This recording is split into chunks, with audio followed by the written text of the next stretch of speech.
Olá, meus queridos, graça e paz. Queridos, eu estou sempre respondendo o pessoal, caixinha de perguntas lá no Instagram, né? Muitos, infelizmente, não têm mais rede social, não têm o Instagram e não conseguem acompanhar. E aí, por isso, eu resolvi trazer algumas perguntas aqui, não todas, mas algumas perguntas, algumas respostas minhas às perguntas que me fizeram. E aí, quem sabe, possa te ajudar também. Então, fiz um compilado, tem um videozinho aí bacana, com várias respostas minhas aos questionamentos que foram feitos. Eu espero que possa te ajudar, que de repente seja a sua dúvida também e isso venha sanar a sua dúvida, tá bom? Então eu vou deixar aqui com vocês, mas antes eu quero pedir que você se inscreva no canal, né? Esse pedido que não pode faltar, eu sei que às vezes é chato, mas eu preciso pedir que você se inscreva no canal, que você curta, compartilhe os nossos vídeos, pois só assim a gente chegará a um número maior de pessoas e mais pessoas conhecerão a verdade. Então nos ajude também nesse processo de evangelização de muitas pessoas que precisam, que nem fazem ideia de que existe a possibilidade de restaurar os seus casamentos, de terem uma vida melhor aqui na terra e uma eternidade com Cristo na glória. Então nos ajude, isso é algo que não te custa nada, mas que para nós, enquanto ministério, vai ser de grande ajuda, vai ser bênção mesmo, tá bom? Então, sem mais delongas, fica aí com as perguntas que me fizeram e as minhas respostas. Deus abençoe a todos, fiquem na paz.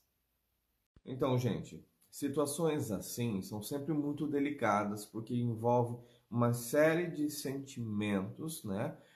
Envolve questões sociais também, onde dificulta o processo de perdão. Nós sabemos que as pessoas não são perfeitas, que as pessoas acabam errando, acabam falhando, e nós muitas vezes não estamos dispostos a perdoar. A Bíblia nos ensina que sim, nós devemos dar perdão às pessoas que erram, às pessoas que falham. Afinal de contas, quem precisa de médico é justamente aquele que está doente. Quem precisa de perdão é justamente aquele que errou, aquele que falhou. E aí, após o perdão, começa todo o processo de amor incondicional, que é amar mesmo quando existem problemas e problemas sérios, problemas complicados de serem resolvidos, mas mesmo assim o amor precisa estar ali. A restauração? Sim, é evidente que a restauração, afinal de contas, nada, absolutamente nada, é capaz de impossibilitar, de tornar difícil, de não deixar com que a restauração aconteça, de dificultar o trabalho divino. Afinal, Deus pode tudo em todos os momentos, em qualquer circunstância. A questão toda a ser trabalhada é em você aceitar que houve um erro, é um erro do qual não se dá para voltar atrás, não dá para desfazer, né? Houve ali a gravidez, fruto dessa relação errada, mas ainda assim uma gravidez, virá uma criança, e essa criança deverá ser amada e querida por todos, por todos. Filhos são bênção na vida de todas as pessoas, mesmo quando esses filhos venham de relações problemáticas e em situações de adultério. Então tem que amar, tem que orar, tem que interceder tanto pela esposa quanto por essa criança que vem aí, né? Quanto para o filhinho dela. E quando o casamento for restaurado, não fazer distinção se é seu filho, se não é. Você precisa amá-lo como se fosse seu filho, cuidar como se fosse seu filho. Afinal de contas, é vindo da sua esposa. E se é vindo da sua esposa, precisa gozar de todo o carinho que você puder dar. Se você fizer distinção, diferença, seu casamento estará fadado ao fracasso, né? Veio um erro veio uma consequência em virtude do erro dela? Veio.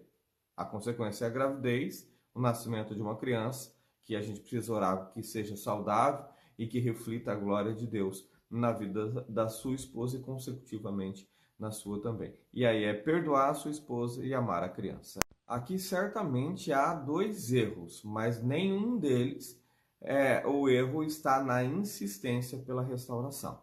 O primeiro erro está em acreditar, em achar que o fato do marido não ter alguém, não ter uma mulher estranha, ele vai voltar correndo para casa. Porque o que impede o marido de voltar não é a mulher estranha, da mesma forma como não é o homem estranho que impede a esposa de voltar, mas é ele não entender ainda e não conseguir se libertar da vida de pecado, não conseguir entender que o lugar dele é no seio familiar.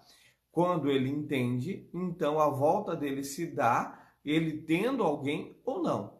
Quando cair as escamas dos seus olhos, ele vai se converter ao Senhor e a volta para casa é certa. Ele abandona a mulher estranha e volta para casa. Então não dá para acreditar nessa ideia de que o marido não volta para casa porque ele tem uma mulher estranha. A esposa não volta para casa porque tem um homem estranho. E mesmo não tendo, eles não voltam para casa. Eles voltam à medida que a venda de seus olhos cai e eles conseguem ver a podridão na qual eles se encontram, vivendo com uma outra pessoa ou não. Pura e simplesmente, quando a venda dos olhos cair, eles perceberão a verdade e voltarão para casa. Outra coisa, outro erro, é achar que porque as circunstâncias não são favoráveis, porque a gente não está vendo a coisa funcionar, progredir, que a gente deve desistir. Queridos, a Bíblia diz que Deus não tem prazer naquele que põe a mão no arado e olha para trás. Então, se você colocou a mão para buscar a restauração, permaneça até o fim. Seja fiel, que Deus será fiel contigo. Este questionamento aqui revela um ponto muito importante, talvez até mais. Mas preste atenção.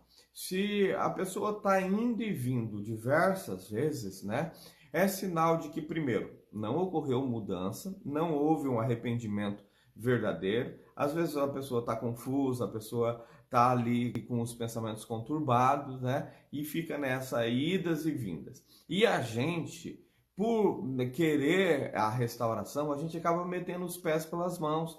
A gente não tem uma postura. Uma das coisas que ajuda o marido ou a esposa a se arrepender verdadeiramente é olhar para você e ver você de uma maneira diferente. Quando ele olha e vê você da mesma forma, ele tem dois comportamentos. O comportamento de se afastar, não querer nem chegar perto de você, ou o comportamento de querer abusar de você, da sua boa vontade. Uma das coisas essenciais para a volta do seu marido, da sua esposa, mesmo com sua luta em oração, intercessão, clamor, campanhas, madrugadas a fio, precisa ser uma postura correta da sua parte. Seu marido precisa te admirar, sua esposa precisa te admirar. Se não houver uma admiração aí, queridos, por mais que você ore, você faz uma coisa através da oração e você desmancha com as mãos.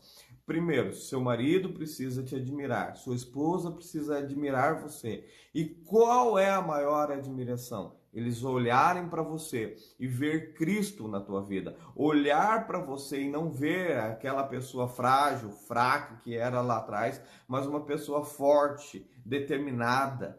E como que isso acontece? Com a presença de Deus na tua vida. A presença de Deus muda você, te completa, te deixa perfeita.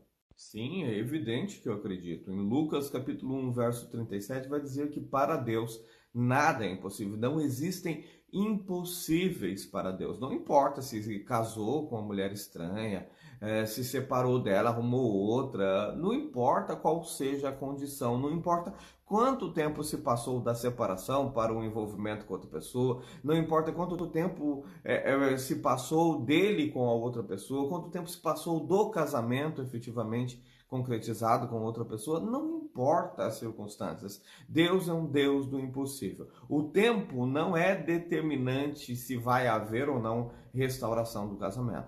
O tempo só determina o seu processo de mudança e de transformação. Da mesma forma que vai determinar o tempo vai determinar a mudança e a transformação na vida do marido, na vida da esposa. Mas não determina se haverá ou não restauração. Isso é a fé. Olha, a busca pela restauração de relacionamento, enquanto a outra pessoa for livre, desimpedida, não tiver contraído nenhum casamento, você é livre para buscar, você é livre para orar, para clamar, e Deus sim pode restaurar o relacionamento e transformar num casamento. Até mesmo esse tempo que você passa buscando, ele é muito útil na transformação, no amadurecimento, no trabalhar de Deus na tua vida. Então, o meu conselho para você é: não desista da luta. Não desista da luta. Deus pode te surpreender trazendo o seu companheiro imediatamente, como pode ocorrer de demorar um tempo mais. Mas Deus pode fazer sim, se você continuar crendo, se você continuar buscando. O milagre pode acontecer na tua vida, tá bom? Então não desista, batalhe por aquilo que você quer. Deus vai te honrar. Sim, isso tem e muito, queridos, muitos casos. A vida tá péssima financeiramente falando. O relacionamento lá com os estranhos está horrível, horrível, muito, mas muito pior do que estava com você. E aí ele não se dá conta, não se dá conta que ele precisa se arrepender. Mas isso é um estado temporário, sabe? Deus vai apertando, Deus vai trazendo a pessoa para perto, ajustando as coisas, até que chega um dado momento, um momento crítico na vida da pessoa, que ela não tem uma outra solução a não ser se entregar verdadeiramente ao Senhor. Isso acontece com várias pessoas ao longo da história da humanidade, da história bíblica. Então não se preocupe que o momento do seu marido de amolecer esse coração, ou se for o caso, Deus arranca esse coração e coloca um coração maleável, mas que ele vai se dobrar à vontade do Senhor, isso vai. Olha, eu confesso que a minha busca pessoal pela restauração do meu casamento, ela tem sido um pouco prejudicada, até pela questão de tempo, a questão de cansaço físico, cansaço mental, porque eu acabo cuidando de vários outros relacionamentos, casamentos de outras pessoas, e aí o meu vai ficando um pouquinho mais de lado. Mas eu não tenho deixado de buscar, muito pelo contrário, eu tenho buscado, só que, infelizmente, por conta de tempo, dessas questões mais práticas, eu ando com algumas dificuldades. Recentemente tive dificuldade com a saúde da minha filha, então isso tem tomado aí muito do meu tempo e das minhas energias, das minhas forças. Mas eu tenho orado, sim, tenho buscado ao Senhor. Normalmente eu faço isso pela madrugada, quando as coisas estão mais calmas, mais quietinhas, né? Mas eu confesso que ultimamente o cansaço tem me vencido. Mas estou empenhado em voltar com uma busca bem agressiva pela restauração. Olha só, é um passo importante em direção ao arrependimento, mas ainda não é o arrependimento em si. O arrependimento requer mudança de comportamento. Não adianta você dizer: eu estou arrependido, eu acho que deveria ter feito melhor. O arrependimento, ele não fica apenas na palavra, ele não fica apenas na constatação de fatos, e sim numa mudança, num ajuste para se fazer aquilo que se admite que deveria ter feito. Sabe? Arrependimento é atitude. Ele não fica apenas na esfera das palavras, ele vai e faz. Né? Mais faz do que fala, mas muito mais faz do que fala. Quando você olha para a vida do filho pródigo, por exemplo, quando ele realmente se arrepende, ele até pensa com ele: olha, eu vou falar isso, vou fazer aquilo, mas ele vai e faz, não fica só na... Aqui, mais uma vez, a gente fica diante daquela situação, né? De vai e volta, que revela que não houve um arrependimento sincero, um arrependimento genuíno, que gerasse transformação, que gerasse mudança de comportamento, né? Porque o que se faz uma pessoa arrependida? Ela não apenas reconhece os seus próprios erros, as suas próprias falhas, como ela deixa de transferir culpa para outras pessoas, ela assume as responsabilidades, né? Ainda que não sejam todas as responsabilidades dela, mas a que cabe a ela assume e ela procura melhorar, ela procura se aperfeiçoar e tenta corrigir as dificuldades dela e ajudar a correção daquela outra pessoa que tem dificuldades, obviamente. Então, o arrependimento ainda não veio neste caso. Pode vir, mas ainda não. E aqui, pela sua fala, isso torna-se ainda mais palpável, mais evidente, né? Veja que ocorre a atribuição de culpa, né? Eu estou indo embora porque você é a culpada. Você isso, você aquilo. E num relacionamento, num casamento, isso jamais pode acontecer.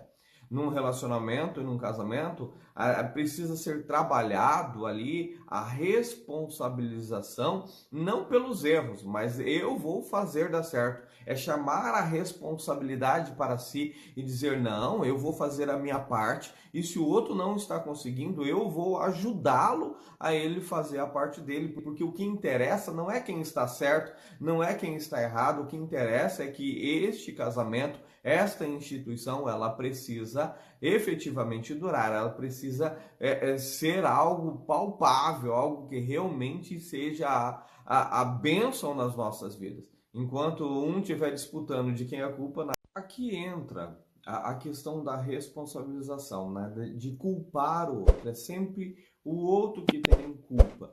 Então, quando um casamento, um relacionamento não dá certo, a tendência é culpar o outro, né? É nunca assumir as próprias responsabilidades, mas é dizer, não deu certo porque o outro foi assim, porque o outro é desse jeito. E aí o repúdio, o nojo, o ódio vem simplesmente porque eles se convenceram de que o culpado é você, o errado é você. Eles entraram no engano de Satanás e se convenceram de que a mentira é uma verdade e que o culpado de tudo foi você. Então, esse nojo, esse ódio, esse repulso vem daí, da responsabilização pelo desfecho que está. E aí entra a situação também de como eles estão hoje. Né? Se nada vai bem para eles, eles tendem a culpar você. A grande maioria dos cônjuges hoje, é claro que não são todos, existem aqueles, como o caso que a gente expôs aqui mais cedo, né? Que a pessoa admite que fez algo que contraria tudo, que contraria até mesmo os próprios valores. Mas a grande maioria deles que ainda não foi tocado, ainda não foi sensibilizado pelo Espírito Santo, ainda não chegou para eles o entendimento, a compreensão daquilo que é certo, daquilo que é errado, eles tendem sim a culpar os outros e até mesmo na situação que eles estão vivendo hoje. Né? A culpa é sempre sua, nunca será deles, né? A não ser que eles venham a ter o entendimento verdadeiro. Enquanto eles estiverem sendo manipulados por esse joguinho de Satanás, queridos, é repúdio mesmo, é ódio mesmo. Mas isso passa. Satanás não mantém essa pressão o tempo todo e eles chegam à racionalidade do... Sim, é evidente que precisa continuar crendo, né? Que a restauração virá e ela virá, né? Ela virá. A gente precisa, quando se passa um certo tempo, a gente precisa fazer uma autoanálise, né? Para ver o que a gente tem feito de certo, o que a gente tem feito de errado, porque sempre dá para melhorar, viu, querido? Sempre dá para melhorar. Agora, muitas vezes não tem a ver com aquilo que nós fizemos de certo ou fizemos de errado. É claro que isso é muito, muito importante, mas o tempo não está diretamente ligado nisso. Tem o prazo de Deus, tem o tempo de Deus. A Bíblia diz que há tempo para todas as coisas e há tempo para acontecer a restauração do seu casamento. Uns acontece mais rápido, porque é o tempo de Deus para eles. Muitas vezes para você vai demorar um pouco mais, mas é o tempo de Deus para a sua vida. Então a gente precisa entender que tempo tem a ver com as nossas mudanças, mas também tem a ver com o propósito divino. Há uma frase que é dita no meio secular que eu gosto muito, que é: o certo continuará sendo certo mesmo que todas as pessoas estejam fazendo o contrário, estejam fazendo a coisa errada. Não muda. Né? A voz do povo não é a voz de Deus. Não é. Esqueçam isso. Queridos, nos tempos de Noé, por exemplo, nós vemos a população inteira do mundo fazendo tudo contrário à vontade do Senhor. Somente um homem e sua família trabalhando em prol do reino. Somente eles. Enquanto que a grande maioria, a maioria esmagadora das pessoas estavam fazendo totalmente contrário o que diz a vontade do Senhor. No entanto, eles se deixaram vencer por isso? Não. Eles fizeram aquilo que era correto, ainda que todos estivessem fazendo o contrário. Nós também devemos fazer o correto, ainda que a nossa igreja esteja fazendo. O que nós devemos fazer é muito, muito simples. É continuar buscando, continuar clamando, não desistir deles, por mais que neste momento é um momento de eles estarem perdidos, confusos, atônitos, sendo guiados pelos seus sentimentos, pelas suas emoções e não pela razão, não pela verdade da palavra do Senhor, ainda assim nós não podemos desistir. Mais cedo ou mais tarde haverá um transformar na vida deles. Deus vai entrar com providência, vai mudar todo esse cenário na vida deles e aí sim a nossa vida também será mudada, né? Então a gente precisa continuar insistentemente orando e clamando pela vida deles. Queridos, enquanto há vida, há esperança. Enquanto o seu marido for vivo, não desista dele. Não desista de orar pela vida dele, pela transformação dele, pela salvação da alma dele e, consecutivamente, pela restauração do casamento de você. O que a gente precisa entender sobre isso é que tudo tem um propósito. Tudo, absolutamente tudo tem um propósito. E este momento que nós passamos é diferente do momento que os cônjuges passam. E por que é diferente? Porque o que eles estão passando serve para nos aprimorar no nosso momento. E haverá um momento que aquilo que nós estivermos passando servirá para aprimorar eles no momento deles. Então, tudo tem um propósito. Hoje você vê o seu marido, de certa forma até bem, e você aparentemente com grandes lutas, com grandes dificuldades, mas é porque você está sendo provada, você está passando pela fornalha, está passando por dias de dificuldade para testar se você realmente vive na presença do Senhor ou se você está vivendo por interesse.